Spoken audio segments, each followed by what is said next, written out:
Hey guys, so my name's Erin and this is my professional video blog. In regards to the first question of what did you know about the skills of counseling, in the first video with the listening cycle, the narrator tells us that it involves invitational skills as well as reflection skills. And I did see that with the counselors. He was very encouraging, which was awesome. And he asked open-ended questions, but he also asked for the client to elaborate if he felt like there was more to elaborate on, and then also asked for clarification, which I thought was real good for just show that the counselor was listening to the client.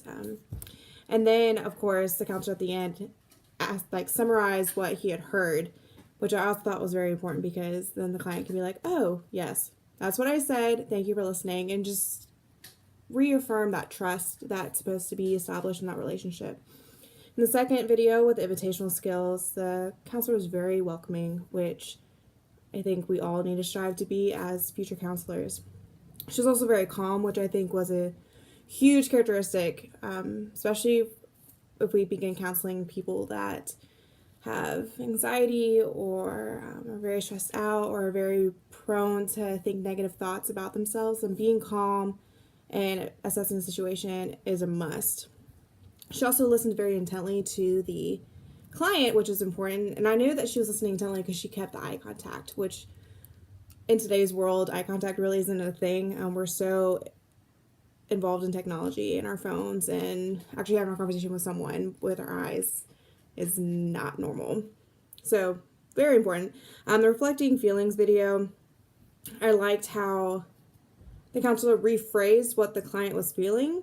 So it was more like the counselor was putting words to what the client was feeling. And sometimes people can't put to words what they're feeling. And so once they can put words to it, it makes it not as scary, more understandable, and that you can actually tackle whatever it's happening. And then the last video with reflecting meaning, the narrator tells us that the meaning is the personal significance to the client's story and that it's more subtle. So you need to go deeper. So this is more pointed questions. In regards to the second part of this discussion board, are the sessions you watch similar to what you imagined a counseling session to be? Why or why not? So I actually was in counseling. I just finished my trauma work last year. And before I went into counseling, I had envisioned this very Freudian, I don't even know. I saw a counselor with glasses sitting in a big professional chair while the client was laying on a couch, and basically the client's just complaining about life and the counselor agreeing with the client and being like, yeah, you're right. It's okay. Life's unfair. But having gone through counseling, I now know that it's not just a vent session, which sometimes you do need a vent session, but it's a place where you can go with your problems and have someone help you work through them. I was actually a victim of rape, and when I was a teenager, and then when I was an adult, I had suppressed it, and they started coming back through flashbacks, and I started having panic attacks, and so my church family really encouraged me to go into counseling, and I was very resistant, but I'm so glad I did. It's the reason why I'm in Liberty's program right now, because I want to be able to help others the way that I was helped.